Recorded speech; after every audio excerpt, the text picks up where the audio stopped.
ಕ್ರಿಸ್ತೇಸನಲ್ಲಿ ಆತ್ಮೀಯ ಬಂಧುಗಳೇ, ಈ ಮುಂಜಾನೆಯ ಅನುದಿನದ ವಾಕ್ಯದ ಧ್ಯಾನಕ್ಕೋಸ್ಕರವಾಗಿ ನಾವು ನಿಮ್ಮನ್ನು ಆಹ್ವಾನಿಸ್ತೇವೆ.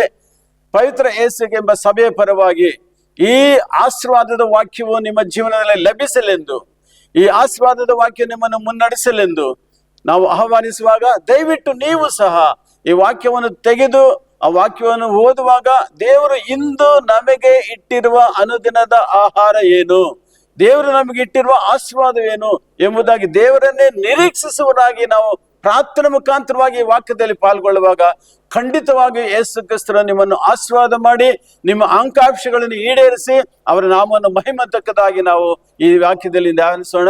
ಇಂದಿನ ಧ್ಯಾನಕ್ಕೋಸ್ಕರವಾಗಿ ತೆಗೆದುಕೊಂಡಂತ ವಾಕ್ಯವು ರೋಮರಿಗೆ ಬರೆದ ಪತ್ರಿಕೆ ಅಧ್ಯಾಯ 9 ವಾಕ್ಯ 19ರಿಂದ 24ರವರೆಗೂ.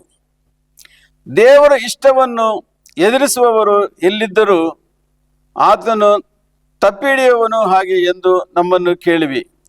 ಎಲ್ಲೋ ಮನುಷ್ಯನೇ, ಹಾಗನ್ನಬೇಡ. ದೇವರಿಗೆ ಎದುರು ಮಾತಾಡುವುದಕ್ಕೆ ನೀನು ಎಷ್ಟರವನು? ರೂಪಿಸಲ್ಪಟ್ಟವನು ರೂಪಿಸಿದವನಿಗೆ ನನ್ನನ್ನು ಹೀಗೆ ಮಾಡಿದೆ ಎಂದು ಕೇಳುವುದುಂಟೆ? ಉತ್ತಮವಾದ ಬಳಕೆಗೆ ಒಂದು ಪಾತ್ರೆಯನ್ನು, ಹೀನವಾದ ಬಳಕೆಗೆ ಮತ್ತೊಂದು ಪಾತ್ರೆಯನ್ನು ಒಂದೇ ಮುದ್ದೆಯಿಂದ ಮಾಡುವುದಕ್ಕೆ ಕುಂಬಾರನಿಗೆ ಮಣ್ಣಿನ ಮೇಲೆ ಅಧಿಕಾರವಿಲ್ಲವೇ? ಆದರೆ ದೇವರು ತನ್ನ ಕೋಪವನ್ನು ತೋರಿಸಿ ತನ್ನ ಶಕ್ತಿಯನ್ನು ಪ್ರಸಿದ್ಧಪಡಿಸಬೇಕೆಂದಿದ್ದರೂ ಹಾಗೆ ಮಾಡದೆ ತನ್ನ ಕೋಪಕ್ಕೆ ಗುರಿಯಾದ ನಾಶನ ಪಾತ್ರಗಳನ್ನು ಬಹು ಸ್ಮರಣೆಗೆ ಸೈರಿಸಿಕೊಂಡಿದ್ದಾನೆ ಮತ್ತು ಪ್ರಭಾವ ಹೊಂದಿದ್ದಕ್ಕೆ ತಾನು ಮುಂದಾಗಿ ಸಿದ್ಧ ಮಾಡಿದ ಕರುಣ ಪಾತ್ರೆಯಲ್ಲಿ ತನ್ನ ಮಹಿಮಾತಿಶಯವನ್ನು ತೋರ್ಪಡಿಸಿದ್ದಾನೆ. ಆತನು ಕರುಣಿಸಿದರೆ ನಮ್ಮನ್ನು ಯೆಹೂದ್ಯರ ಒಳಗಿಂದ ಮಾತ್ರ ಕರುಣಿಸಿ ಮೋಶೆಯಿಂದ ಗ್ರಂಥದ ವಚನದಲ್ಲಿ ತಾನು ಸುಚಿತದಂತೆ ಅನುಗ್ರಹಿಸಿದ್ದಾನೆ.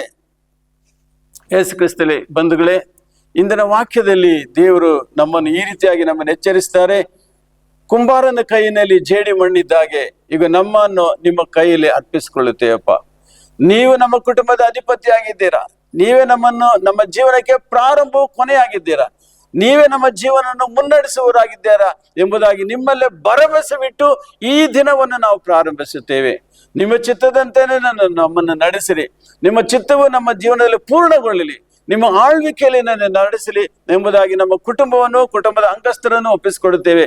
ನಮ್ಮ ಭಾರತ ದೇಶವನ್ನು ಒಪ್ಪಿಸಿಕೊಡುತ್ತೇವಪ್ಪ.